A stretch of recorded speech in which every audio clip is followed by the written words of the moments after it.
Welcome to the Animal Training Academy podcast show. I'm your host, Ryan Cartlidge, and I'm passionate about helping you master your animal training skills using the most positive and least intrusive approaches. Here at ATA, we understand that navigating the vast challenges you encounter in training requires a comprehensive base of knowledge and experience. It's common to face obstacles and rough patches on your journey that can leave you feeling overwhelmed and stressed. Therefore, since 2015, we've been on a mission to empower animal training geeks worldwide. We've aided thousands in developing their skills, expanding their knowledge, boosting their confidence, and maximizing their positive impact on all the animal and human learners they work with. We are excited to do the same for you. Simply visit www.atamember.com, join our vibrant community, and geek out with us. And of course, in the meantime, enjoy this free podcast episode as we explore new ways to help you supercharge your training skills, grow your knowledge, and build your confidence, so that you can craft a life that positively impacts every learner you encounter.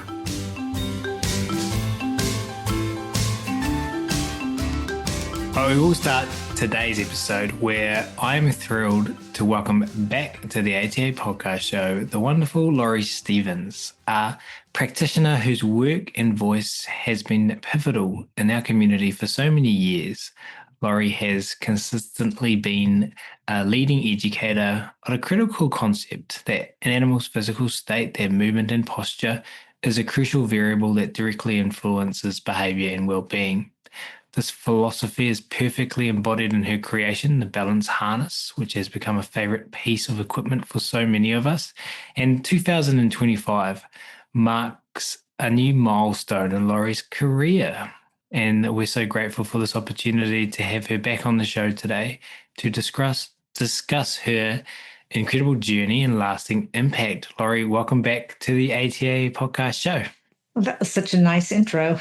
Thank you very much. Good to be back. And so I hinted at in the bio, in your reworked it just for this podcast episode bio there, that I framed it as 2025 marks a new milestone in your career. I don't know if that's the accurate way of describing it, but do you want to share with the audience what I'm talking about? I don't think you're talking about my career in piano, but I have taken up piano recently. I think you're talking about my retirement. Well, I remember in, years ago, Peggy Hogan came to New Zealand and impressed and surprised me with her piano playing abilities. So maybe you guys can form an animal training piano band. What? Wait, hang on. What? You said retirement? Yes. Oh my God. Laurie, well, congratulations on all the congratulations feels like an appropriate thing to say because it's an exciting time. Yeah. Oh yeah. It's totally great. It's been a blast and I've loved it, and nothing's going to change in terms of my observation of behavior and my, training for fun. But I'm just not going to be on the circuit anymore. So no more talks, no more classes, that sort of thing. No more podcasts. Would you? It's so funny. You say I'm not going to be doing the stuff anymore as you're doing the stuff. I know. Are you failing at retirement, Laurie Stevens? No, I don't think so. I think this is a chance for me to, thank the people that have made this such a fun experience. And, I get to talk to you, Ryan, to thank Susan and Ken and you and everybody that's on the podcast today. So, and everybody else that's influenced my teaching and career. And I'm just very grateful I had so many years. And it's just, we should all move to other things at the appropriate time, and this feels like the appropriate time for me. So, who do you think, you mentioned Susan and Ken there? What would you say they've contributed to your journey? Well, they're just brilliant people, and they're both local to me. And Susan's both a friend and a mentor, and I've spent lots of time at the ranch with Ken, and I've just learned so much from both of them. It's, who gets to spend that much time with Susan and Ken? I'm sure others, but, I feel pretty lucky. It's been great. You described that you're retiring from being on the circuit. Yes. What do you mean when you say on the circuit? Well, I mean, professionally speaking, professionally doing classes, workshops, I was just invited to do a workshop and I said no, so I'm learning to say no and just be grateful for all the wonderful opportunities I've had and the places I've been, like Iceland and France and Denmark, and I've been so lucky. I've traveled in Puerto Rico and even with Susan. Just I've had lots of opportunity and I've had a blast, and it's my time. I am getting older, At some point we, move on. I'm not dying though, so don't start that rumor. So the listeners of the show, we've got obviously a broad range from different industries and different countries. Part of the segment of the audience of our show is, I would say, for lack of a better word, in the present moment, and to not spend too long sitting here thinking about a good word to describe you. So sorry if this isn't the good word to describe you, but green trainers who are just starting to be exposed to positive reinforcement and considering what a career in professional training looks like, and exploring opportunities, finding podcasts like the Animal Training Academy podcast or events like Clicker Expo, and seeing speakers like Laurie Stevens presenting and running courses for Susan Freeman. For a lot of the listeners, I think they would look at your career and aspire to be you, or aspire to be aspire to achieve what you've achieved. What do you have to say to those people? Well, just keep going. I really didn't have goals for, which may not be a good thing, but I didn't really have goals for, I want to be an international speaker, or I want to work with Susan and Ken, or be on ATA podcast. I just was very lucky and in the right place at the right time. And I think I have the things I taught and the things I spoke about were somewhat unique. So I guess if there's anything I'd say, it would be, and that, that just happened that way. But if you can find a niche, if you can find something that's unique to you, or where you present in a certain way, or you teach something that the outcome is better training and better observation skills or whatever, then go for it. I think that's how I ended up having such fortunate careers, that I really focused on movement from my dance background. And of course, if you're observing behavior, there's a lot of movement. And so, it was easy in some ways. It was somewhat easy for me to observe trainers' movement as they're training, or learners, the learners' movement as they're learning. And so sharpening those observation skills and really seeing what's in front of you rather than looking for the thing you're used to looking for. That has really helped and would help others, I think. You make it sound easy. Well, it's not hard. It's just a practice, right? You're right. Okay. And so it's just something that comes with time.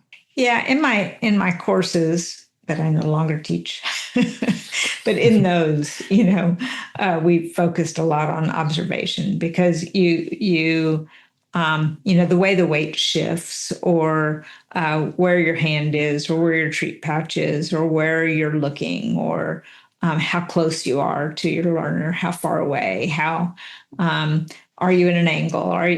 There's so many things you can observe in, are you chatty? Are you being too chatty? Are you using your hands too much as you try and ask a learner for a new behavior?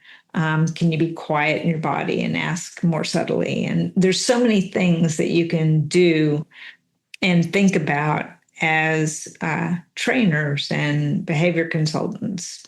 One of the things about behavior consulting is that I think when most of us start behavior consulting, we give too much information. We talk a lot. And so something, to focus on is, can you say less and get more from the person that you're consulting with?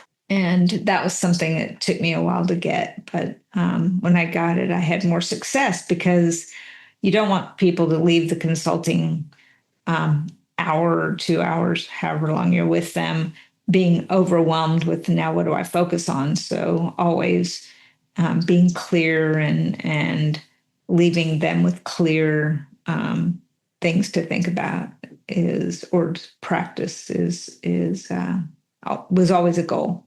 And how did you build that skill? And I asked this because yesterday I started to go through the fundamentals of tag teach course as I prepare to do my level 2 certification as a tag teach instructor, and just appreciating, as I started to listen to Teresa talk, what they're actually doing in terms of training trainers to do what you just said and use less words. Yeah.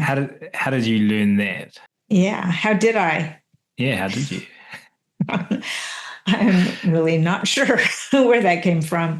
I mean, I never really took the tag teach stuff. That came later, but I guess just in seeing so many clients, I was trying to figure out how to be the most effective and to actually see change as we went from one session to the next.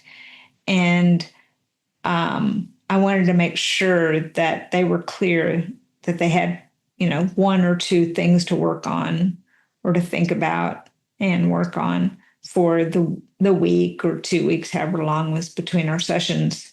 And if I gave them initially, when in way back when, eons ago, when I started my practice, it seemed like I was telling them 10 things to go work on, and they would come back and they hadn't really worked on any of them. And so when I narrowed it down to 1 to 3 things to really work on, then I would see more progress. So I think it's just what people need to feel like they can take hold of what you're trying to help them with, or what they're trying to learn from you. And they need to be able to take hold of something they can actually do rather than 10 things that they're not sure how to do, or which ones are priority, whatever.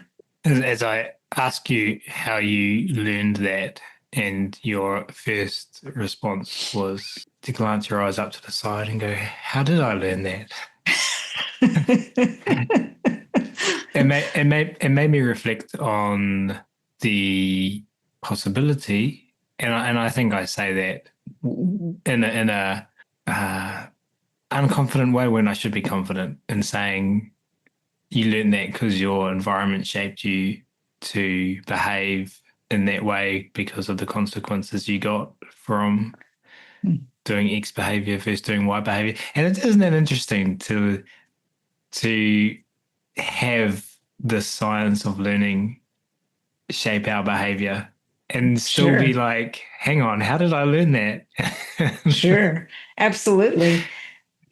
Yeah. And it's so reinforcing for you when your client can come back successfully and say what they worked on and show um, positive changes versus you've given them a whole muddled group of 10 things 10 things to work on, and they come back and go, I wasn't really sure what to do.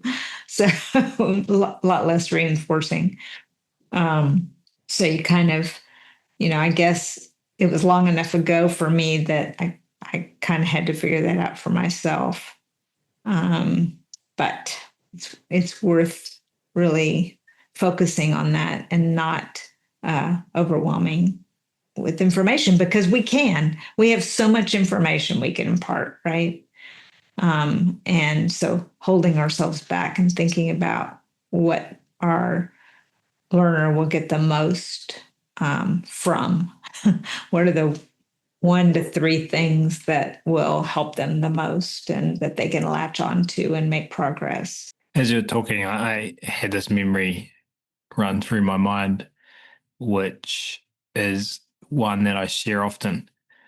And and you might have had a similar experience to me, but just in a different environment, in a different location, with Susan standing in front of a room and asking a room full of trainers what their eyes are for, what their ears are for, what their nose are for, what their mouth is for, what behavior is for, in a room full of professional trainers, is just being silence. When which circles back, I think, nicely to this idea of you being shaped by your environment and learning the consequences of giving X amount of information versus a decreased amount of information. And thinking about the listeners of this podcast show and the green trainers, the people who are right at the start of their careers and thinking about, wow, like retirement, like I'm just getting started. And thinking about, oh, so I need to give less information. But why? I don't feel like, I just feel like it's natural for us to think that humans, or as part of our culture or our society, or I don't know, and maybe it's because of that lack of information or teaching we get about behavior, and that's why a room full of professional trainers still are silent when they're asked what behavior is for. It's where we think that us humans are somehow above the laws of behavior on planet Earth. And when we get shaped, we can do so in massive lumps and chunks, while every other earthling we work with needs small, fine split approximations. I know. So true. That's such a good point. Why? I'm just curious because it's something that I've been thinking about recently and something that we've talked about with other guests on really recent episodes. So just curious to get your perspective on that. Like, what do we as trainers need to understand about our earthlingness and how to leverage what we apply to our dogs and our other species to ourselves and to each other?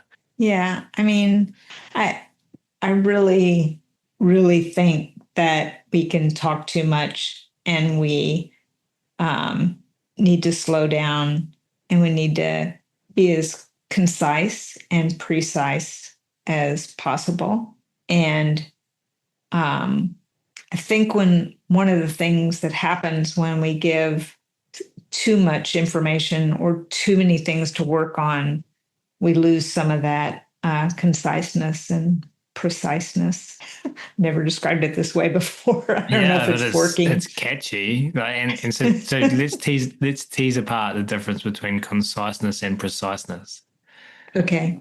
How do So you see those two words? yeah, I see precise as uh, being very clear in what we're communicating or what we're suggesting that our learner might want to focus on, and then which was that precise. The concise part would be, just not telling it a million different ways and not giving a million different things. I mean, being clear and being short-winded about what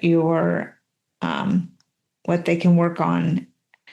You know, I can tell somebody how to walk across a room with their dog, and I can give them 20 things to focus on. And I will get a much better outcome if I suggest that they just look forward, look where they're going, and walk with their dog next to them and trust their dog's going to be with them. Versus look straight ahead, don't look at your dog, put your hand here, make sure your hips are facing this way, make sure I can say so many things, but how about I just say, look where you're going, trust your dog's coming with you. And if you lose your dog, it's okay. Go back and start over and don't go as far before reinforcing. And so, it's really about finding. I mean, we can make mistakes. It's okay, but we don't have to say a million things to teach something. We can try it in smaller approximations with each other, and it'll actually work out better, I think. I'm coming up with lots of tag points in my head for that situation that you mentioned. This seems huge to me, this idea to be effective teachers of human learners. And I'm curious, we're talking about it now because I've directed the conversation in that way. Would you say it's how important would you say it's been out of all of the important things that make you Laurie Stevens successful, whatever that means for you as an individual? How important do you think this particular component is in terms of splitting learning down into achievable approximations for your human learners? Yeah, I kind of think it's critical. I don't know. There's something about the way people respond to less information that they feel more confident executing with less information than with too much. It's nice to have a focus, and it's nice to kind of understand what you'll be doing next. And if we're teaching a room full of 100 people or 30 people, whatever, 10 people, it doesn't matter. If we're teaching a room full of people, we might be saying, we might show some video, we might do some descriptions, we might bring somebody up to the front, we might demo what we're trying to show how to do. And then you might ask people to go off and work on it in groups of 3 or 4. And as you walk around the room, you're going to see people approaching things in all different ways. And it's nice to give them one thing that changes what they're doing and watch how much more clear, how much easier it is for them, how much more clear it is and that one thing might be different for 10 different groups. And depending on who's doing what part of the activity you've provided. And it's just, if I think you do learn how to do that when you're teaching groups of people, because you can't go up to each group and give 20 instructions and then walk off.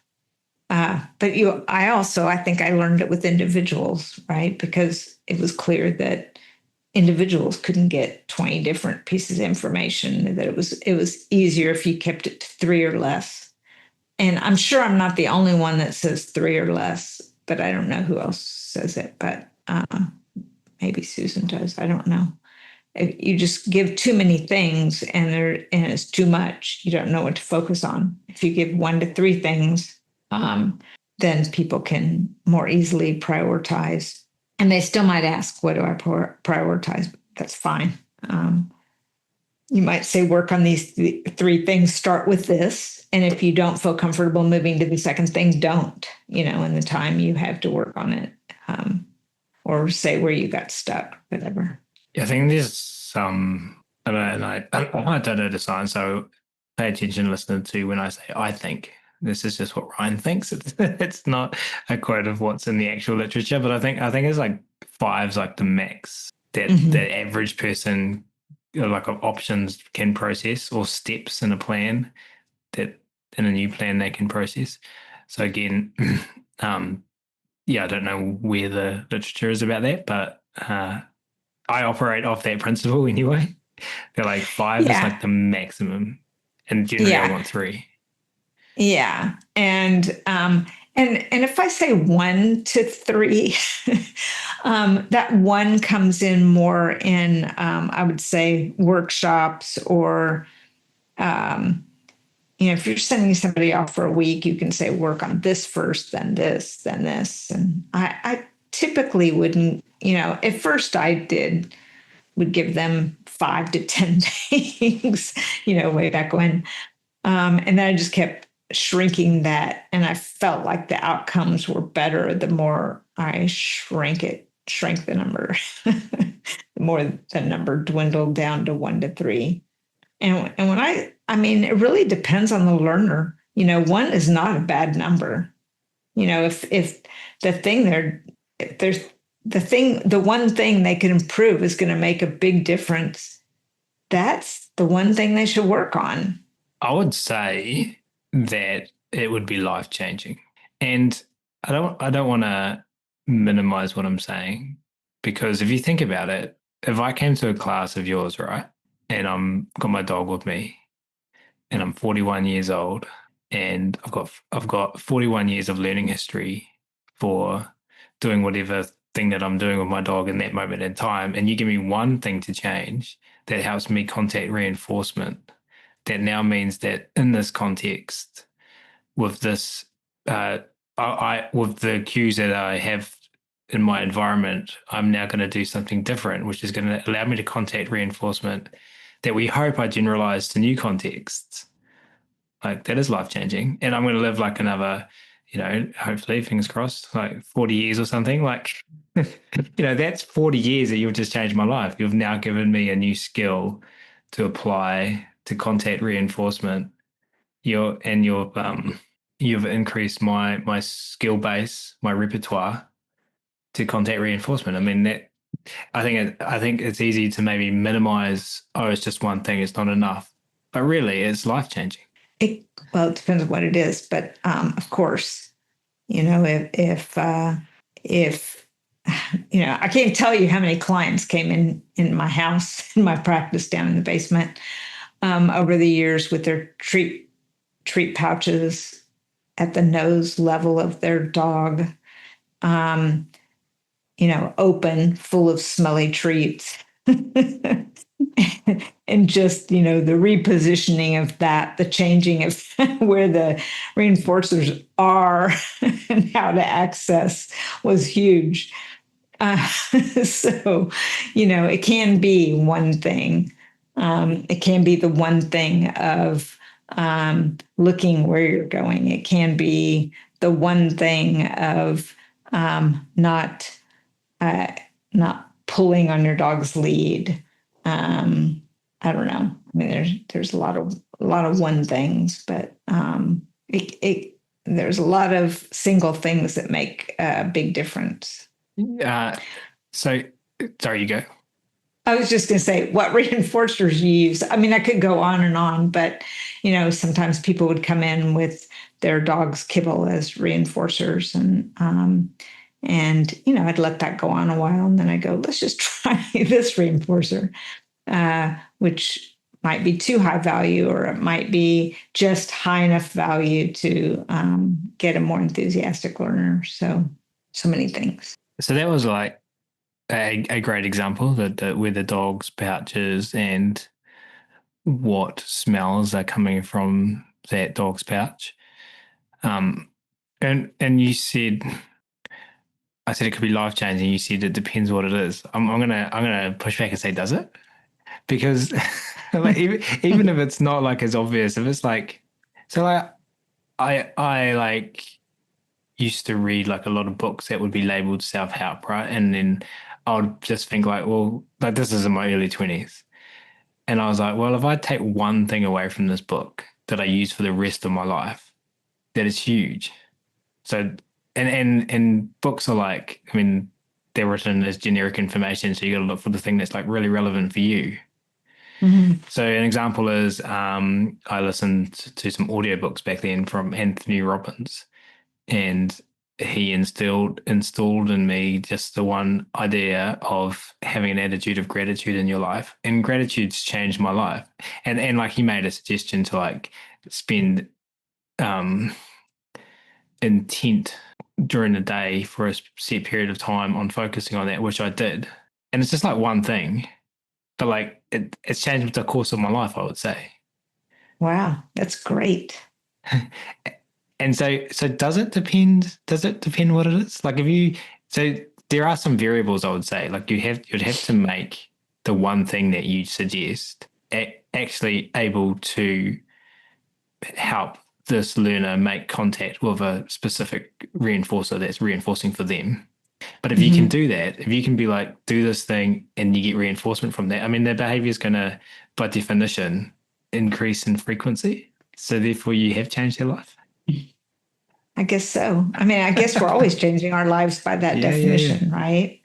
And yeah, I mean, we're always changing, hopefully. And if we're not always changing, then maybe we're not alive anymore. But Yeah, yeah, yeah. So you're changing lives, right?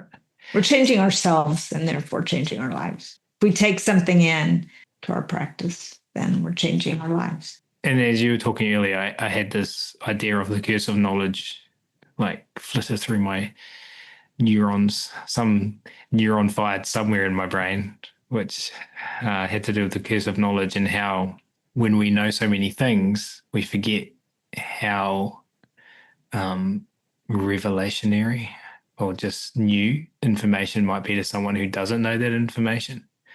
Yeah. Yeah. That's true. That always made me super happy to see that light go off. Yeah, maybe that makes us hesitant to then only give them one thing because to us it doesn't seem like a big thing, but to someone else, if they haven't never thought about that or experienced contacting reinforcement from doing whatever one thing you suggest before, Mm-hmm. Mm-hmm. then like the impact that has, we might not even be able to really understand because our knowledge is blinding us to be put ourselves back in their shoes to appreciate what it's like to get that information. Yeah. Yeah.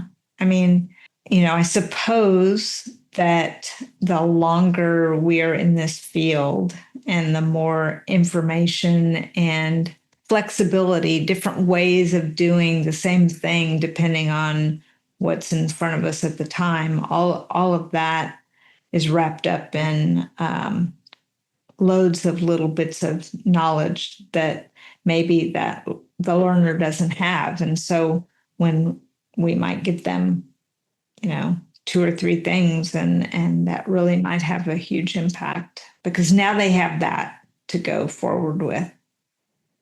And then they will start to build on that foundation and get more and more tools and tricks and methods, and in a way, I don't like the word tricks, but shortcuts,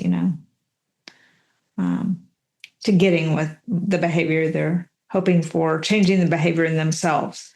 I mean, I really do think that when we're training our animal learners, a whole lot of that success has to do with our presentation of the information that we're trying to convey. It's really not about, the animals not paying attention or the animals not smart enough, or whatever things people say. I don't even remember, stubborn, that kind of thing. Too active, I mean, we are the ones that are, if we're trying to teach something, we're responsible for figuring out how to engage that learner and give them the information that will be that will help them do the behavior we're looking for. So it's really us. It's not anyone else. Yeah, and you said earlier that you think that we need to do this when we're working with our animal learners, and my brain just goes, "Well, we're animals," and sure, it's both. It's absolutely the human animal and the furry animal, whatever, feathered animal, whatever. And therefore, then you said we are responsible to give the animal learner, and we are animals, the information they need, which is so valuable. And that's why I wanted to circle back to it, because I think that large challenge that people face, especially when first getting started, is I hate the word. I like that you identify that you use words that sometimes you don't necessarily think portray your ideas, like tricks. So I don't really like the word compliance, but people use that word. Like, I don't have compliance from my clients, and if your clients are animal learners and we're to listen to Laurie Stevens, then we need to take responsibility for that. But that's something that's something that can only come. I'm going to throw a bold statement at you with confidence, and feel free to push back on it or agree with it. That's something that only comes with experience. And when I say experience, what I mean is doing behaviors and getting feedback from your environment about what works and doesn't work, rather than just, I listen to a podcast and I'm just going to go and now do this. Like, that's right. It is. I mean, you see it in if you're teaching, if you're consulting, if you're teaching an animal learner or a human animal learner, I'll distinguish between them. If you're not seeing the behavior that they're engaged in learning, or you're engaged in teaching, then both, hopefully, then it's absolutely, my responsibility. I have given too much information, or I have not said the thing that makes the light bulb go off, or I have made it too complicated and I need to break it down in a smaller approximation, or this person just can't do this thing. Like, I need to step back and maybe go to another behavior first. There's so many different ways we can adapt to.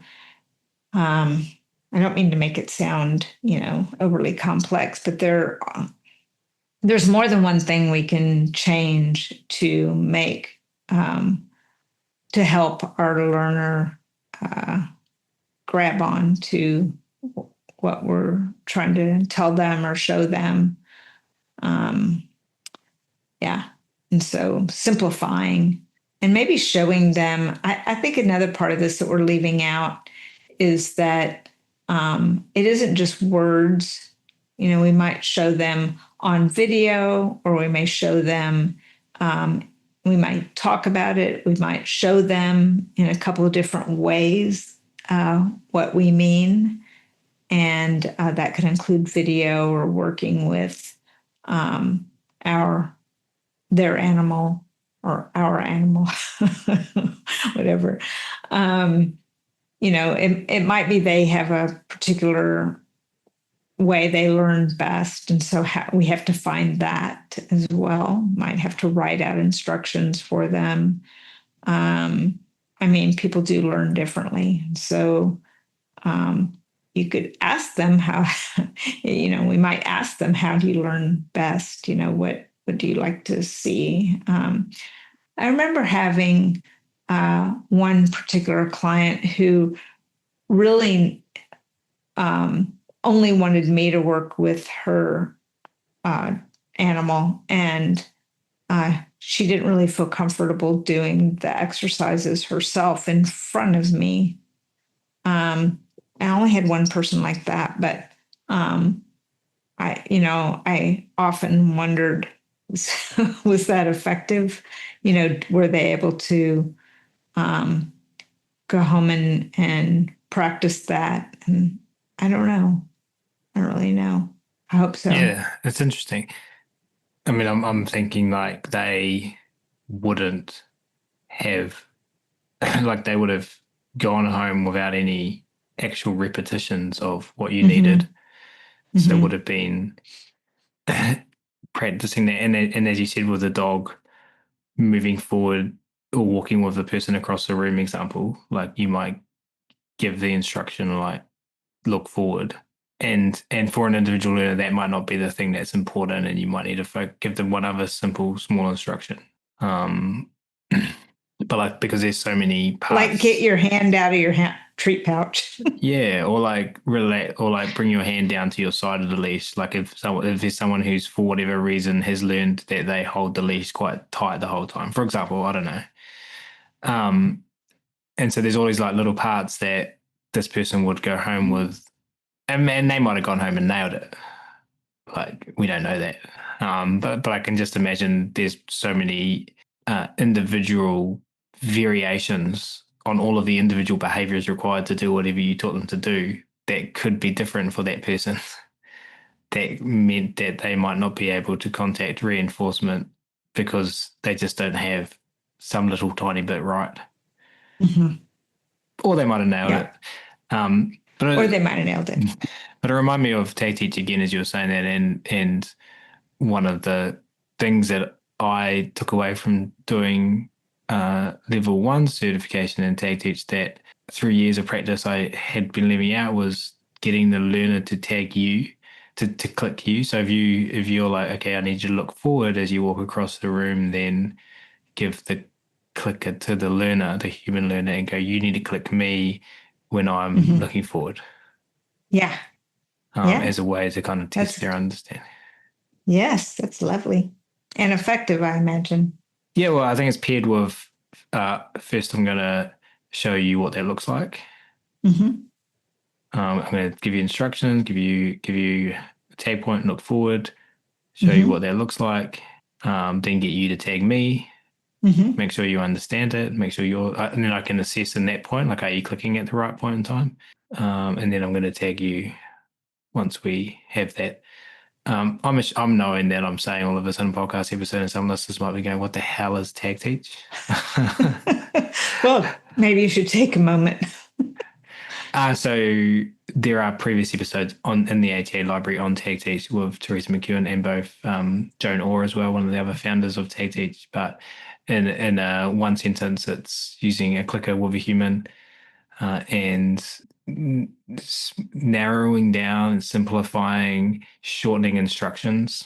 So if we wanted to teach look forward while walking a dog across a room, we could give a lot of instructions as to why, we could give a lot of information, and we probably would. Because as we've talked about in this podcast, we like to talk, but it really challenges you to find a tag point for that person. And that tag point is created through an acronym called WOLF, and WOLF stands for what you want. It has to be observable, one thing at a time, and 5 words or less. So you're trying to give instructions that fit all of those criteria. So for walking across the room, it could be, and we want to focus on looking ahead. It could just be look ahead. Your tag point is look ahead. And every time your learner does that behavior, then you are standing there with the clicker, or it doesn't have to be a clicker, whatever marker you're using, and click, which is beautiful because it's just a simple yes or no. There's no verbal information being added, which can really cloud people. Like I think I was listening to Teresa talk yesterday, and she was talking about tagging a gymnast in the air when they did a certain behavior. I can't remember what it was. And before she was using a clicker and the gymnast went up in the air, she said, "That's it, you got it." And as the gymnast was twirling, they said, "Thank you." It's like giving the verbal praise has this kind of social pressure to respond to. But anyway, there's a whole another podcast episode on tactics, which we've already done, which you can find in our library and go listen to and explore. I want to say something else, and that's that it, say going back to the walking across the room with your dog and focusing on looking forward rather than at your dog. It's also really helpful to do that without your dog, with your imaginary dog first, right? So it doesn't always mean you're learning and at the same time as you're working with your animal. You might be or your learner, you might be practicing the things that you're going to do with your learner and then do them with your learner. Yeah, it's hard for us. I was just thinking about this yesterday, Laurie. Like, when we train a dog, let's say we've got a leash reactive dog, so they're lunging and growling and snapping at other dogs when they're on the leash, when they're in a certain distance from them. So we maybe set up some training protocol where we're at a distance that the dog can relax and focus on us and give us food, and then we decrease that distance over time to simplify that process. And then imagine now compare that to somebody listening to this podcast who goes, okay, cool. So I want to start working with humans in their house with their pet dogs. Oh, cool. Someone's called me about a leash reactive dog, and I learned this protocol. And now I'm going to go from learning about it to putting myself in a stressful situation where I've got client expectation on me and I don't have reinforcement history for actually implementing this thing. And then I'm going to like think that I'm a bad trainer and I can't do my job well. When we think about the difference between those two shaping plans and the amount of stress that we put ourselves in to learn new behavior when we're doing consulting, I mean, it's really hard to find a shaping plan for building the skills that we need as trainers. I think about this in the zoo context as well, Laurie. Like we go in and we teach someone, oh, this is how behavior works. This is how shaping works. Now go do this with your snake. That's such a huge jump. So it's the other thing, I guess, what I'm trying to say is that for us, so we've been talking about our clients and working with them, but for us as well, like we need to additionally flip that lens onto ourselves and give ourselves one small thing.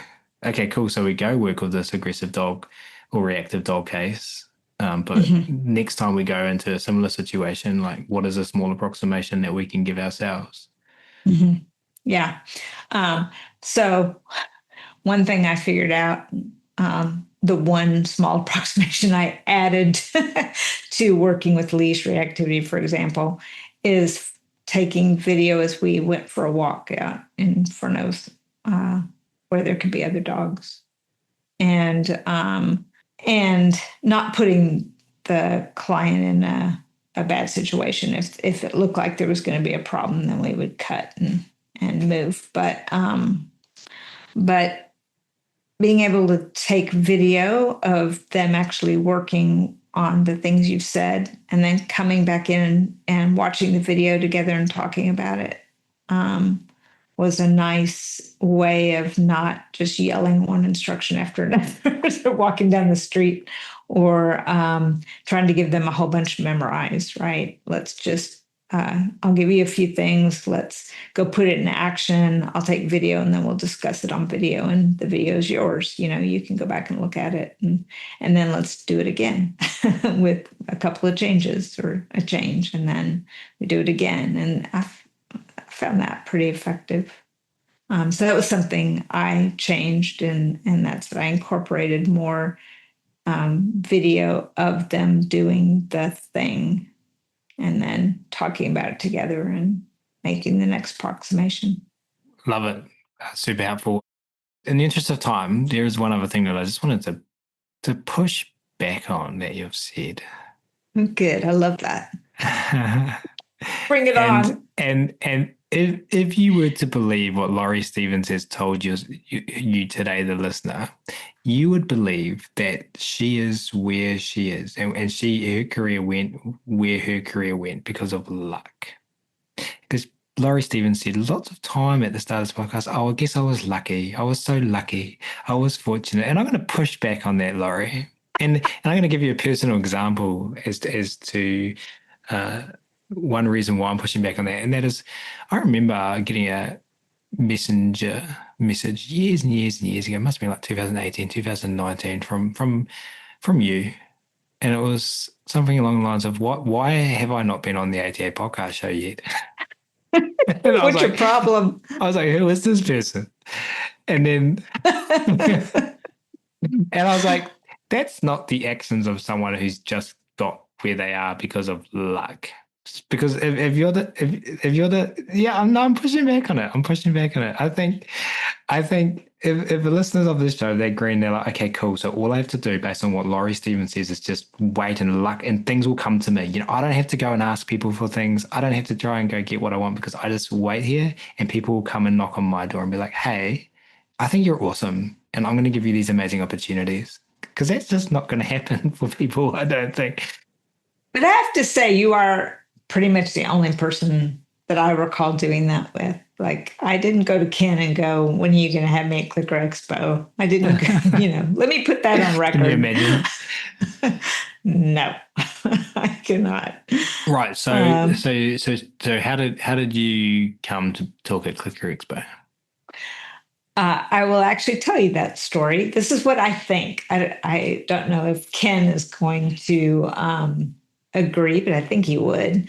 All right. Don't ask. What happened is videos of the behaviors that people were teaching at Clicker Expo. There were a lot of them of me and my teaching my dog that behavior. Mm-hmm. And so, because I knew a lot of trainers, it might have been mostly Kathy Sadeo's, but others as well. And I remember Ken pulling me over to Clicker Expo, and he goes, "I keep seeing you in these videos, and I'm just wondering, maybe you should like speak, because you're doing a lot clearly." And so I said, "Oh, yeah, cool. Okay." And then I went back to the hotel room and went, "Yay." And how was it that you had videos that others were using? Like how did they get those videos and where did these videos come from? Yeah. So I'd taken the videos, obviously, of me and my dog working on something.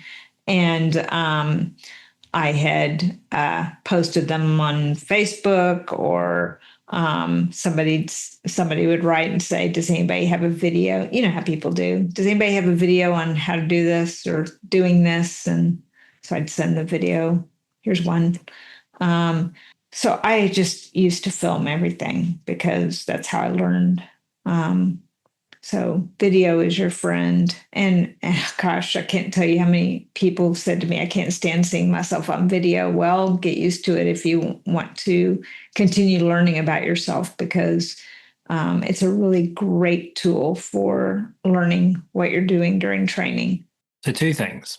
Would you say that courageously filming yourself and putting yourself on social media, and now to put this in context, this wasn't 2025 where everyone's filming themselves. Not everyone, that's a lie. Where the amount of content creators is expanded significantly. Back then it was different. And so you're putting yourself out there, you're responding to requests for videos. And would you say that's similar to saying, hey, then that's putting yourself out there? I still push back on it being luck. Yeah. Okay. It's not totally luck, but yes, we're starting to get there. Yeah, of course it can't be totally luck, but just to be clear, I I wasn't putting the video on social media. If somebody needed a video, I was giving them a video to use however they wanted to use it, whether it was just to see another method of doing it or to put it in their own talk somewhere. It wasn't a blasting on social media sort of thing. It was quieter than that, less in your less in your face. Yeah. This is me doing this. So you provided value, and a lot of value. I provided something they were looking for. So yeah, value. Yeah, I was providing. I think there's a big lesson in that, like, just provide value. Yeah, but that, like, what does that mean? And value to who? Who's Solutions to problems. Mm-hmm. That's what that's how I would on the spot define, like, what does that mean? It means solutions to problems. Mm-hmm. Yeah, I mean, I don't recall putting a lot of that on social media. I took an awful lot of video, and I mean, probably Kathy asked me for video more than anybody else. How did you know Kathy? Kathy Sadeo? Yeah. How did I know her? How did you know? How did she come to ask you for video? Well, we don't live that far apart. Maybe an hour drive. And at the time, Grisha was living in Seattle. And somehow Grisha and I ended up going to see Kathy and just let our dogs play. I don't know how that happened exactly. But we were on this big property out near where Kathy lives and letting the dogs run and play. And so, while they're running and playing, we're chatting and paying attention to our dogs, mostly talking about things. And so that was the start of something. Somehow, I don't know. Kathy and I started doing stuff together. It's like, okay, so because, like, I get that, like, living in a certain location means you've got proximity to these people that have influence. I'm gonna throw a story at you. You tell me if it's luck or not. And we're curious to hear what you, the listener, thinks. Do you think that Laurie Stevens' career was a result of luck, or do you think it was something else? Send us a message and let us know. So I went traveling, right, and I wanted to work at San Diego Zoo because it was the best zoo in the world according to Google. Yeah. Sure. And but I couldn't get a green card. But I went to San Diego anyway. But I had a visa for Canada to work in Canada, right? So my plan was to go to San Diego, visit the zoos, meet some people, go travel South America for a bit, and then head up to Canada and look for some work in a zoological facility. And so I went to San Diego Zoo, and I connected with Nicola Glico, who I met in Cairns, Australia, because she came over there for the cassowary workshop. If you don't know what a cassowary is, it's a giant prehistoric dinosaur-looking bird that lives in tropics of North Queensland and Papua New Guinea. And I knew that there was a keeper from San Diego Zoo at our zoo in Cairns, so I made sure that my boss introduced me to it. So that when I went to San Diego, I met up with Nicole. And then she introduced me to Kim at the bird show, and Kim's like, "Oh, you're going to Canada? You should email Gareth at African Lion Safari, and they might be looking for seasonal hires." And so I emailed Gareth at night, send him my resume, go to the zoo the next day, and Nicole meets me and she says, "Oh, I'm going to be with you soon. Just go sit over there. Someone else I'm showing around the zoo today, and I'll come pick you up soon." So I go sit down and I say, "Hey, I'm Ryan." He's like, "Hey, I'm Gareth from Canada." And I was like, "From African Lion Safari?" He's like, "Yeah, how do you know?" And I was like, "Oh, no, that's so weird. I emailed you last night about this position." He's like, "Oh, cool." And then we're sitting on a golf cart. Nicole comes and gets us. So we're driving around the zoo and his phone rings. And he picks up. He's like, yeah. No, I'm sitting with him right now. And it was someone from African Lion Safari being like, "Oh, we've got this really good resume coming through." Like, is that luck? Well, there was some luck in there. I think, Like, yeah, I guess I'm interested in what you'd listen to think. Like, why was I sat on a golf cart in San Diego Zoo? Was that luck? The fact I was sat with Yeah, I don't know. I just don't believe in luck. Yeah. Okay. Well, I might have said it was a lucky coincidence, and you might have just said it was a coincidence that you were sitting there. But it was a fortunate coincidence. I don't know. Yeah, I was more thinking that it's just because I put myself in that situation Yeah. to have that opportunity. Yeah. Yeah. I mean, of course, I was at Clicker Expo a lot. Ooh, there you go. Self-fulfilling prophecy. That's it. That's why. I went to a lot of Clicker Expos Right. before I Yeah. was speaking at them. Uh-huh. I don't know how many, but I really don't. It's really a blur. And I can't even tell you how many Clicker Expos some people are like, I started speaking at Clicker Expo, and this year I don't even know. um, but I kind of know how things progressed, and it was a little luck and a little being active and enjoying learning about training and behavior. Mm-hmm. I think that's fair. Yeah. There is some luck involved. You convinced me. What do you think, listener? Let us know. Sure. Hey, I thought we were going to talk about my puppy. Yeah, I suck. I suck at doing that. I mean, there was an episode recently with Shirag. You listener might have listened to that, and Shirag like, can we talk about my cat? And we just didn't at all. Sorry. I have all these things I wanted to tell you about my puppy. Oh no, we can He's do now another 4, episode. so never mind. Yeah. Because we've reached the end of this one. Yeah, so don't do another episode with me. I'm never doing another episode with you. Go paddleboard, Laurie. Why are you here? I'm joking, of course. It's cold out. Oh, true. I'm incredibly grateful that you stepped back into the circuit for this episode. And Thanks. again, thank you for a lifetime of contribution to our field. Your legacy continues with everything you've taught us, and the balance harness. And we appreciate you, and we appreciate that. I appreciate you.